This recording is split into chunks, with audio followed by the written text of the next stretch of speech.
earth full of a judgment and wrath. The earth full of a judgment and wrath. Take your commandments to heart. The earth full of a judgment and wrath. Please take your commandments to heart.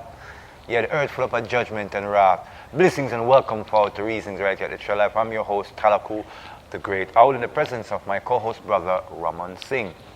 Perfect love. Perfect love, brothers and sisters. Yes, before we get forward into today's presentation, I just want to give you an update on my situation and just let you know that I am recovering pretty, hallelujah, well. Give thanks for all the prayers for everyone who has reached out, especially since that video came out. So I want to give thanks for everyone who's been responding.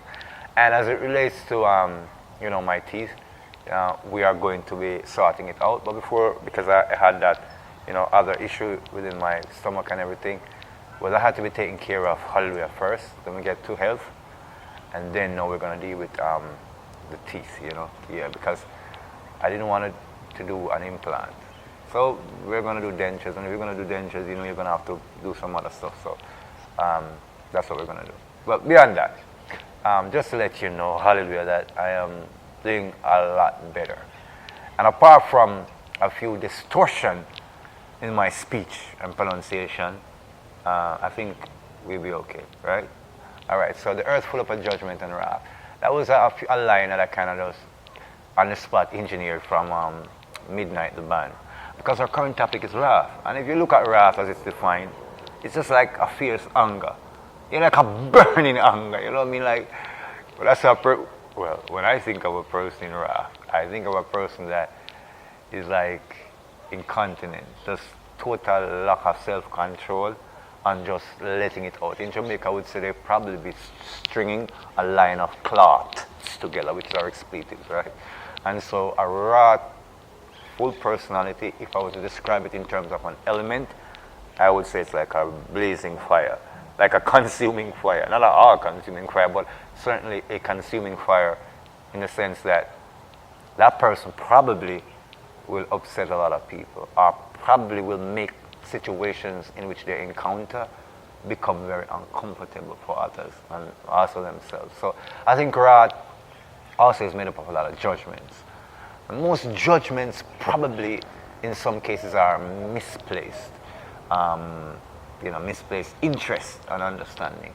So when a person is very wrathful, they've got it in for you, and they tend to be spewing at a venomous rate that you probably would have to, hallelujah, take covering with another blood if you're going to be spared from the wrath of a very angry and destructive person, being, way of life, and culture. Brother Singh, do you agree? Yes, brother, agree to wrath. The Bible says a soft answer turn it away wrath.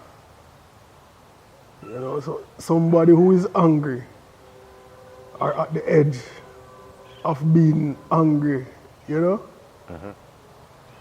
We can use our words now, to make that wrath come out of them, Mm-hmm. With harsh words, destructive words, words that hurt like a sword, Literally.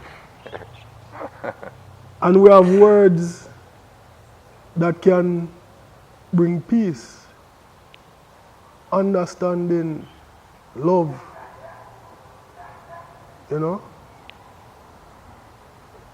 When a person is in anger, you don't want to mess with them. You want to just peacefully bring them back down, I let them blow that steam off. Yeah, man, take a walk, Go watch a comedy, Yeah. Chill out. But nobody go there now and go anger them. Our settings will just bring them into wrath, extreme anger. Because once somebody in extreme anger is just, them not thinking straight anymore. Mm-hmm. They might take a big stick and lick you down, You have to be careful with the dealings with people. So works of the flesh is wrath. Somebody in wrath, in a state of wrath, basically is a little devil that walking around, angry with everybody. Come and meet people like that in the earth, you know. Them just, you can see it on them face. You can't find no smile. It's only frown. And the face just come down. You know? And the muscle them in the face just tense. You know, there's no peace in that person. I just have a strong personality. They have a piercing appearance, like it's cutting through you. I mean, a very steely set of eyes when they look at you. And we get the idea of like overbearing and out of control. Let's look at overbearing. Overbearing might not necessarily always be with the, let's call it the corona of wrath. But overbearing personality trying to talk down to you, claimingly put you in your place, letting you know where you belong, you know, how your activities ought to have been. That's a bit of a wrathful personality too, right? And they're very controlling and they want to tell you, you know, what should be, how it should be, when it should be, you know, in the exacting way, right? And they'll speak to you in that way. And some people say, well, I was thinking Gray always being stern. No, that was wrathful and overbearing. That wasn't sternness. Sternness has a sense, well, I'm authoritative. I want you to understand. So it's a directness and a truth. And a sternness. But overbearing is literally talking people down. In sometimes we don't have to always use the expletives, but in terms of demeaning language. And then we have the wrathful behaviors too, what we call the prowl, how we a person, deportment, or they walk, right? And how they literally would bounce you out of the way, right? And how literally, because that overbearing nature and personality is just like, it's got an aura within the auric field. The spirit extends out beyond them body. Let's use a layman's term, right? And so it's like you see them coming, and literally the frequency you're getting is get out of the way. Go hide. You know, just don't say nothing right now. Don't do anything to trigger some psychotic episode that's about to unleash. And as I say that, I just remember a female I'm seeing in my head, right? That I remember, like literally with her, you walked on eggshells with her. Because like if you like literally crack it up, just slightly, gently break out of the mold of what she thinks is order, my God, she would just go ballistic on me, right? And in essence, it would inspire within me a wrathful nature too. Though I'm thinking I'm being defensive, it's like sometimes you get loud trying to relate to a loud person. So you say, this is a soft answer, which is a developed state of being. It's not like you're just going to be flipping that softness unless you are conditioned in your own psyche to, I would say, transmute the aggressiveness into a soft outcome. That comes through choice. So in order to, I would say, get rid of that power of the overbearing nature is to be more assertive in yourself, and you must be more aware of yourself, your circumstances, your situations, and be able to speak for yourself. When a person is wrathful and uncontrollable, like they literally always want to pick a fight, I would say to people, just as you would say in the soft answer, turn it away the wrath and just try to be calm and that. And I would say self-awareness is good. I would also say in the, you know, the uncontrollable rage situation, I don't think a person should always run from such a person, because sometimes a lot of wrathful persons are really, hallelujah, cowards. And we can't go without saying that. I cannot just relate on this topic and not say sometimes they are deep cowards. You know, like we know empty vessels make the most noise. And so what a person does wrong is like when they're acting in this wrathful, uncontrollable behavior, like they want to get physical with you, sometimes the worst thing you can do is step back and just try to run away, because what you're doing is giving them space to then perceive that you're cowardice and perceive that they're going to fill more of that space with their rage. So last week, he was speaking to you offensively when you were that far away from him. You see him and say, boy, Sage! Oh, I'm going to tell you to come over here so again. You never touch that gate there, boy. But don't tell that, you know. Never touch the gate, you know. things, you know, right? So what you've done, you've lost ground in your own self-confidence, right? And that's because of when you see that uncontrolled behavior and you're like thinking, oh my God, this person is like out of control and might hurt me. No, stand your ground. Yes, stand your ground, because you don't have to get aggressive to defend yourself. If a person is acting all irate, usually what I know is I talk about similitude in deportment, meaning how a person operates when they're in a sound mind. When a person is irate like that, they're usually not in a sound mind, so they're aberrated, they're discordant in their activities. So what I'm trying to say, if you're a fighter, just be calm. He's going to swing erratic. You just be patient. You don't catch him at the vulnerable point, might break his arm or his shoulder on the first attempt. Yeah, lady to lady, you might smack the light out of her. You understand? Because she might actually come for your face and you just make one bob and weave and smack her all the way to the floor. Right? So in temperament, understand that, yeah, you got to stand your ground. Brother Singh. Yes, brother, agree to all. Because some people, them learn to control others and them environment with fear. Them instill fear in others through the extreme anger, the wrathful nature. So people, them just timid, you know?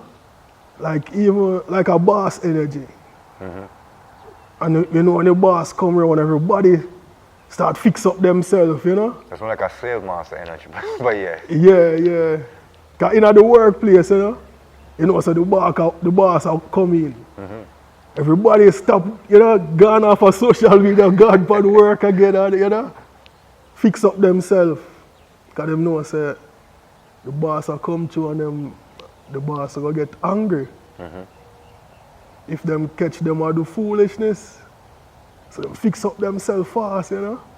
So, oh, I might lose my job, you know. So it's important, you know. So sometimes it's a fake energy too, you know. Because they must say, boy, this is what we find that we get control. As you said, the coward. But them know, say, if them project this energy, them have control in the environment. Exactly. But as true righteous ones now, children of the Most High, I respect. Absolutely. Hallelujah. Respect for respect, man. You respect each other. When people see you, them respect you. When you see them, you respect them. You know, above them not for cover when them come near you, you know? Absolutely. You know, for over them and overbearing and, you know, the whole heap of angry energy, aggressive, you know? Peace and love, man. Because that is missing a lot, you know. Because people know the value of peace and love, but because I guess people are frustrated a lot too. Because circumstances tend to drive people to not be in their best self because they lose control over the peaceability. Because when things are coming from several angles, bills need to be paid, children are acting crazy, relationships are going up and down, and you still got to go out and function in a highly effective way in a work environment that has similar kind of dynamics. You know, people are frustrated. And sometimes it's not the boss alone that has that anger energy. And I was saying slave master, I mean, that's what that term is psychologically, like a slave driver kind of energy where the slave master has ultimate control. So in a work environment, sometimes it's not even the boss that has that. Sometimes it's a senior manager, right, or even a similar level worker who believes that putting his hands on you in a very strident manner is a sense of showing, say, I'm the boss, like staring you down and literally putting his hands on you. Or she's like putting her hands on you in certain ways to make you feel like, you know, she's in charge. Those things are part of the same wrathful nature because they're not promoting anything good. What they're promoting is intimidation. So it's the next thing about the fear monger, and it's intimidation. Right? So wrath in its silent sense is intimidation because in a constancy, a person's feeling like I don't want to run into Jane in the rec room, right? I don't want to run into Michael in close settings because his hands don't belong to him. You understand me? Right? It's just like things like these which are wrathful behaviors that are not just on the aggressive type, but puts people in the same kind of emotional stress as the overbearing aggressive, outward aggressive activity. And again, in certain situations, men, because wrathful nature sometimes, you know, we're more codified as a male tendency, but it's not exclusively. But men in particular is looked upon like weak if you don't speak up for yourself, especially in a group. So let's just say aggression i.e. Relates to attentiveness. And so the higher level of aggression is the higher level of attentiveness, right? So if you're in a big group and you know some group of man, you don't want to use this clever argument of just being right. You kind of want to be pronounced in your right. So a sense of that aggressiveness, you know, fits a male banter more. Hey, we feel like, I don't know them things, you know, because someone feel like say, he knew what he must say, but I knew what me say. Oh, them can't come tell me nothing right now because I don't know what them have to say. You saw me I say, you, I don't me I tell you right now. This is what me I tell you. Them you can't talk to me, not here. And so, it's like an assertiveness, wrathful nature, authoritative nature, because then the measures are, you know, it's kind of out of whack, but it's accepted. You know, let's just say, we call it disagreeableness in psychology. And let's just say 3 of you or 2 of you have the high level of disagreeableness, and you're clashing about a point. If you're not really close friends, and I've seen it, it can go to a fight. Hallelujah. It tends to be more in the male, as I say, not exclusive, but there's more. It tends to lead to a fight, you know, because it's like if you're not smart, you're strong-willed, the other person is strong-willed, you're trying to dominate the moment, the other person is trying to dominate the moment, and the words aren't really winning for you. Then the next level sometimes is to physically banter, you know, get up and assess the other person, you know, like who you feel, you know, who are you, you know, I can take you, you know what I mean, you know, put your dukes up, right, kind of, you know, you know, to measure the possibility of being able to defend oneself, or being victorious in defense of oneself. So if you're highly masculine and highly aggressive and wrathful in a sense, highly assertive, as I was, right, I really got into fights, and the reasons why I didn't get into fights too much, I got into some, but I didn't get into a lot, is because of this. When they would literally try to get physical, and I can be condescending, I was, so you know, I would say there's no excuse for being dumb, hallelujah, and stupid. I said, get physical. I said, man, there's no excuse to get dumb and stupid. I said, you're stupid, and your point is stupid. And I just made that clear. I said, hate me for it, but don't change it. Right? So I wasn't being soft, but I reiterated the fact that why this is happening. I didn't attack you because whatever. I'm just saying that on the point we're about, that's what I feel. And I related that to you, you're not responding as I think in a way that is peaceable. So I don't tell you the truth. That was a stupid point. So I stood my ground, right? And let that person know, if you want to fight me for that, I'm going to defend myself. I'm not going to lie. Hallelujah. I'm going to defend myself, physically or otherwise. But I'm not going to make it be like, I'm not going to be thin-skinned about it, right? If you get angry about something I say you don't agree with, I realize it's a male thing. So sometimes we ought to understand as males, and I hope females will take pointers, because the interactions are different between male and female in a wrathful situation coming from a male. But take pointers. Lots of time, a guy has to blow off steam. Because I said something, he didn't like it, he felt like I was demeaning to him. If I was really demeaning, I can directly say demeaning stuff. But in the context of a reason about something and you trying to get ugly on it because I'm being more clear, I'm going to say to you, you're dumb because the point is breaking you apart. When literally, I'm not attacking your character. You cannot detach your reasonings from your sense of worth. And I just think that is deficiency, right? But I'm saying that a lot of times people see males acting this way, and they know the person is just vulnerable to something you said, that you don't really want to harm the person by saying that. So don't follow up the point too much. That's what I'm trying to say. So that's what I'm saying, ladies take points. Sometimes you were right, woman. You were right in what you were saying to him. Yes, you were right in what you were saying to him. But if you keep repeating it over and over and over again, you are sending, you know, his sensory perceptions through the roof in an aggressive way. It's actually making him more and more defensive and becoming more wrathful. The first time you made a point, he got it.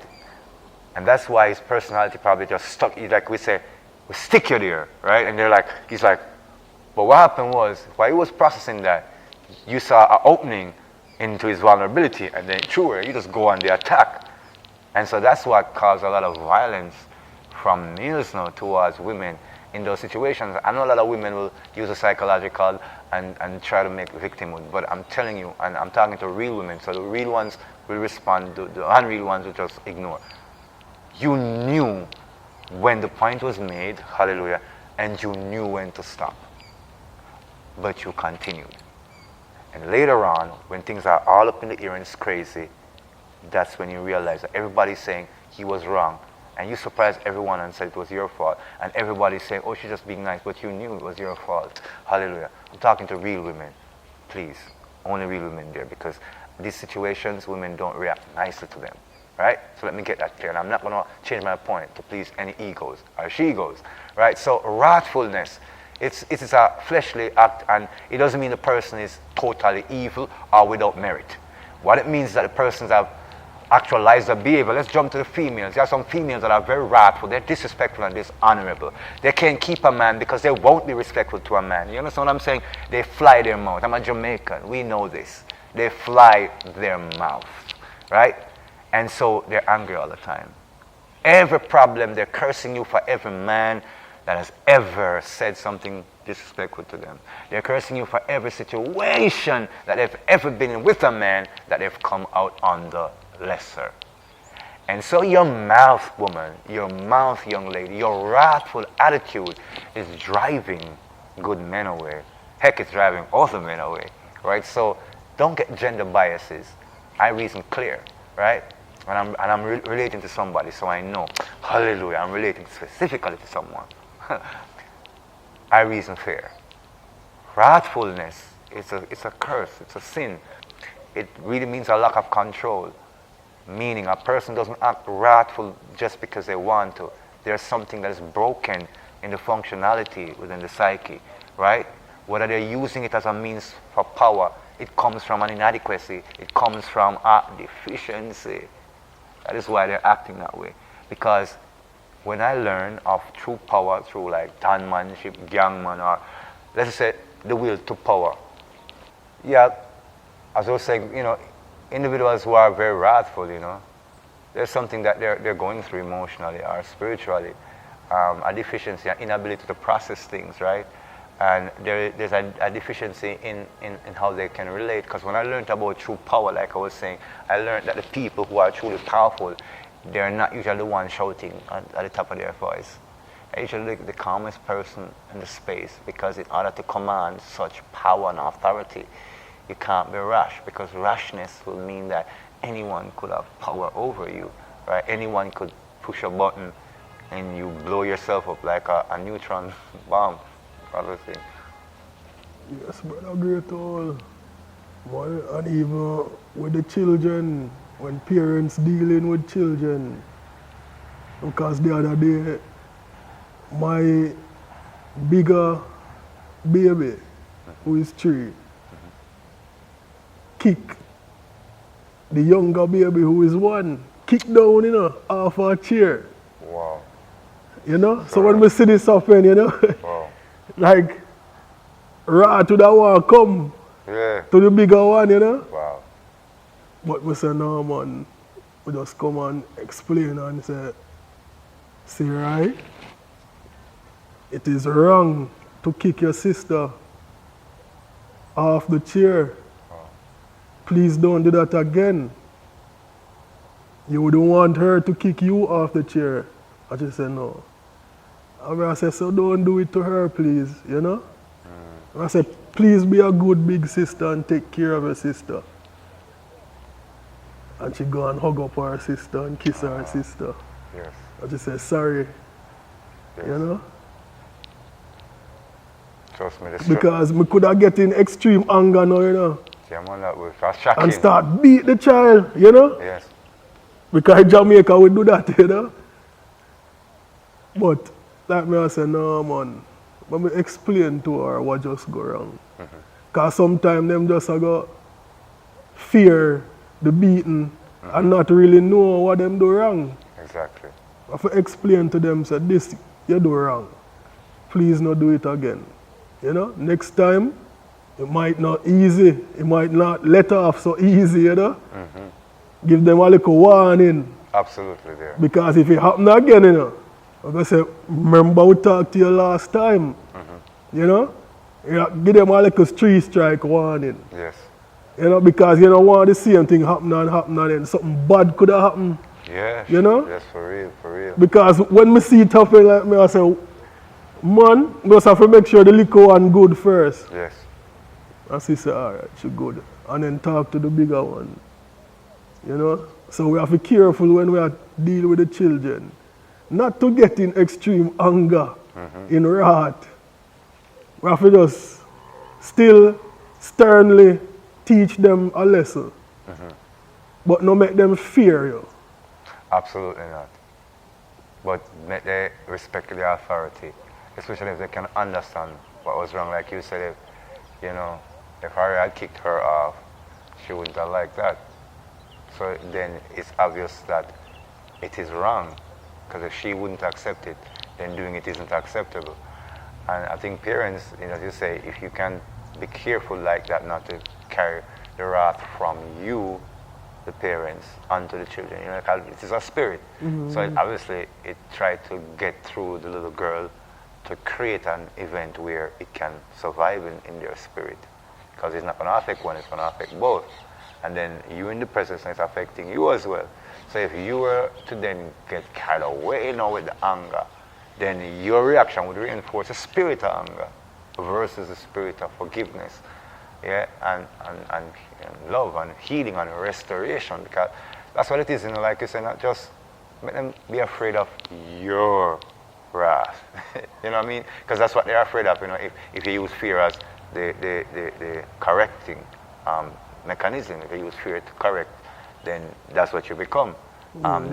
You become the wrathful authority, and so they will still do the act, but not in your presence. You know, so that is why we would call certain behaviors, we're talking about variances, unacceptable. People do them to go against authority. They do it specifically to go against authority, meaning that they wouldn't say certain things in front of that person because they know the power that person has in the situations they are. But they'll go around the corner, right, and say some very nasty things to you because the authority figure isn't there to be an arbiter, right? And in essence, God is the arbiter. And so humans will tend to be wrathful towards each other because they're like, well, I mean, where is your God? Hallelujah. Where is your God? Why isn't your God here to save you from this onslaught, right? So how we train behaviors is very important, because everything spiritual is also psychological. How we train behaviors is important. Like if we just naturally just want to use the same thing that we're telling a person is wrong to reinforce our idea of why it's wrong, how could that be wrong? How could that be right? It has to be double wrong, right? We cannot use that, oh, it's wrong because I said so, you know, because I am the authority here, and use the same level of wrath in a higher decibel, in a seemingly moral right, to cover the other person down. No, you did right, tell her why it's wrong. And that is the thing, when a person understands why what they have done has hurt someone, most times it comes back to being able to understand the hurt for themselves. And so, what I was saying before, when I kind of got a little distracted, is this psychological going to this point that because wrathfulness is not necessarily just a human thing, it occurs as a consequence of the conditions a human gets into. That means it's coming from the spiritual world, and it's being housed in the spiritual world, seeking place in the human. We shouldn't be quick to judge the wrathful, hallelujah, people in a negative light. That's what I was trying to say before. Because a lot of times they didn't get there solely because they wanted to be. They got there because they are caught up in functionalities that they presumed were correct. Defending yourself, sometimes you do go overboard because the other person was clearly wrong.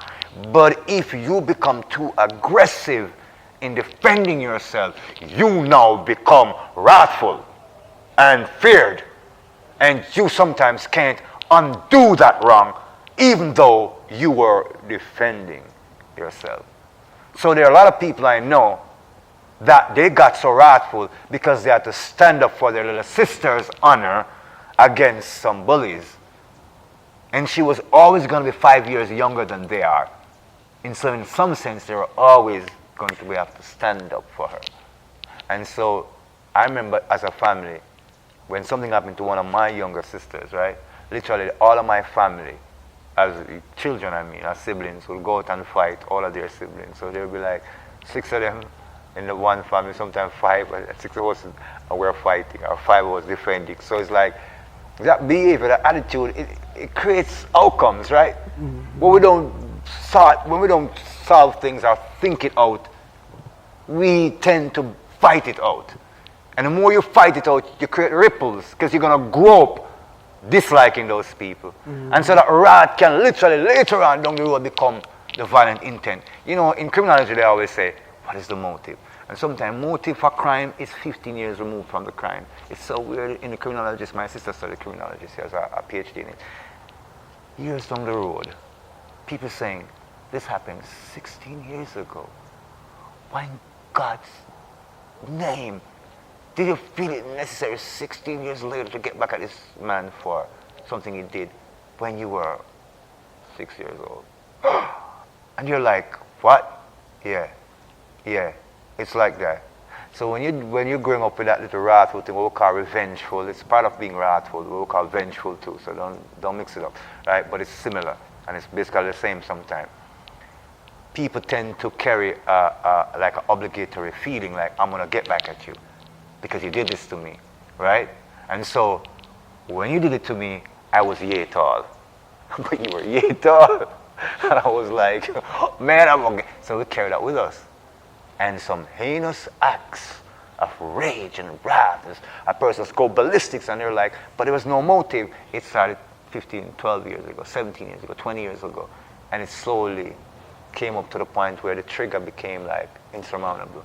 So dealing with the little issues we have every day, sometimes you and a person got into arguments, it's just good to go on and say to them, you know what, I'm sorry that I raised my voice. You and I know that I was correct in what we're arguing about. But I'm sorry I raised my voice. Because I really raised my voice because the last time we were arguing, you made me feel small. And I was like, I'm not going to let you do that again. So the reason why she was shouting like that is because she wanted her respect. She's like, dude, put some respect. I was going to say nigger. Put some respect on my name, dude. Right? So that's why she's acting like that. Because you kind of hurt her before. And she wants to stand her ground. Right? So I'm saying, if you are the one that's like that and you find yourself getting louder, you know, trying to have more space to, you know, defend yourself, I mean, you know, take a breath. Yeah? Yeah, just take it easy and let it go. Right? Because there's going to be a time that you probably wish you would have let it go, where you're going to find yourself being premeditative. You don't want to be premeditative on stuff like that, because wrath is dangerous. Right? It doesn't just leave the heart like that. It gives itself reason to stay. Every time somebody does something, it triggers you. And it's so weird. Today it was Anne that triggered you, and you're still angry at Michael because you just want to break Michael's face in. But it was Anne that triggered you today. But you see Michael's, what happened with you too, everything that happened similar, just building this rage in you for Michael's face. You're just going to smash it in. Right? So we're going to say we're going to pray for Michael. I'm going to pray for Michael's face. I'm going to pray for you that you don't smash Michael's face in, and then you don't put yourself in trouble, and when the cops come and wheel you off. And remember we talk about authority, we're not saying it just because we're saying be afraid of the cops. We're saying when the cops come and wheel you off, you lose your freedom, and you might lose the time and attention of your children or your loved one or just the people who matter. Brother Singh. Yes, brother, agree to all. Because many of this behavior, we learn it from our parents. You know. Learn it from this media, TV and such. People who admire music. You have certain, even a dancehall artists. Because them just angry, you know. Vexed with everybody and whole heap of shoot down this and, you know. Cross, miserable, angry, miserable. You know, hot-head. Yes. Crab up. Yes. Many angry artists, influencers, influence the youths. If we just then have this wrathful nature, learn it from our parents. Because our parents grow we up with this angry and beat and, you know, for discipline we have to beat you and angry and stop that, right, and shouting after, you know. And we learn that as the norm. So when we get angry now, that is our response to others. Because so we learn it. I see my mother do, my father do, my brother them do, my sister them do. So I same thing me do because that are the response to certain things. When me get angry, I get in wrath, you know. Because of that my mother do. So me learn it. That my grandmother do. You know, get in wrath with the little dog. Tell the dog 10 times, leave the slippers alone. Well, my mother, with the dogs too. What? Tutu is a big broom reaching face. Remember? You know, wrath. Because Jamaicans, they would have, people of the world would have said Jamaicans are angry people. Yeah, you know that, right? Those people are very angry, man. Like we're jumping around the point, they're like, we all are the wrathful people around here. That's true. We are kind of seen that way. So we learned it, man. Discipline is important. Like I said, I was mentioning a point as we were going to get out here, you know, like what I was saying with the young lady, because, you know, these things come to me in the spirit, so I have to relate them as they come in my spirit. So the thing is this, lots of women, I'm not saying every woman that's aggressive this is the case, but for the one we're speaking to, yeah, your aggressiveness and your wrathfulness is coming from a point of defense. You want honor and respect, but it's unbecoming, hallelujah, for a woman to be acting that way. And don't draw me into a traditional, I'm talking psychological, it's unbecoming. The neurons in a woman fires in different sequences, it's like music of the subtler chords. That's what it is, and I'm telling you as it is. So when you aberrate those chords and get more aggressive chords, they say it's a masculine aura or a masculine auric field, which means in actuality you are discordant. You're not concordant. So don't let a man, a woman, or anyone cause you as a woman to be aberratedly shouting, screaming, bantering, and gesturing in wild psychological, psychotic ways. My teacher always says, never point your fingers at people. He says, never do those things. They carry energy. He says, don't go like, you do this. No, it's unbecoming. You're losing yourself. Your point is, you're hurt. Your point is, put respect on my name. Your point is, it's about deportment and respect. But you are losing respect, demanding respect. So as we, get out of here, to the brethren too, who are getting overly aggressive, because I address the women, who's getting overly aggressive just because you're trying to make a point amongst your brethren them, where a man, and them loud, and them strong, and them powerful, and them aggressive too. Sometimes it's not worth it to force yourself in such a condition just to be heard. Because if you think about it, if so much voices are going up, then no clarity is coming. So maybe you should just stand back and listen and develop the mastery of the right and appropriate timing. There's a time and a place for everything, and maybe that's just all you need to learn. I'm not telling you leave your friends alone. I'm not doing that. I'm not saying stop par with them. No, brother. I'm thinking use your cranium, use your noggin. That's what I'm saying. Think about it. You're all excited because guess what? You're all talking about this beautiful girl that you all have a feeling about. So once in your life, just consider that. That's why you can't get a word. You just see the real situation. It's the woman, her energy, the vibration. Everybody's just so excited. It's the moment, the situation. So chill. 6 of you are on the same point. Don't make a 7. Just chill, right? You be the observer. You be the one that all that excitement is going into. Don't join the crowd. It just becomes a shout. And then you're all shouting. No one is listening. No one is hearing. And that's just wrathful and aggressive when it turns bad. When you're looking at each other in that aggressive manner, then you forget why you were angry. So brother, I'm telling you, chill out, calm out, hold a peace, and let wrath go. And let some love enter in your spirit. So until next time, this has been a great hour in the presence of my co-host, Brother Ramon Singh. And I'm just reasoning on the works of the flesh, just reminding you to escape the wrathful nature, let love enter your soul in the spirit of Yeshua HaMashiach. Remember that you're a gift to yourself, a gift to your environment. Continue to be that gift to yourself, to the environment, and to the people who encounter you, who you encounter. Like, share, subscribe to Share Life Experience here on Seala Media. Support the Patreon, just to keep the ministry business going. Keep interested in the processes that we offer, mini healing therapy sessions.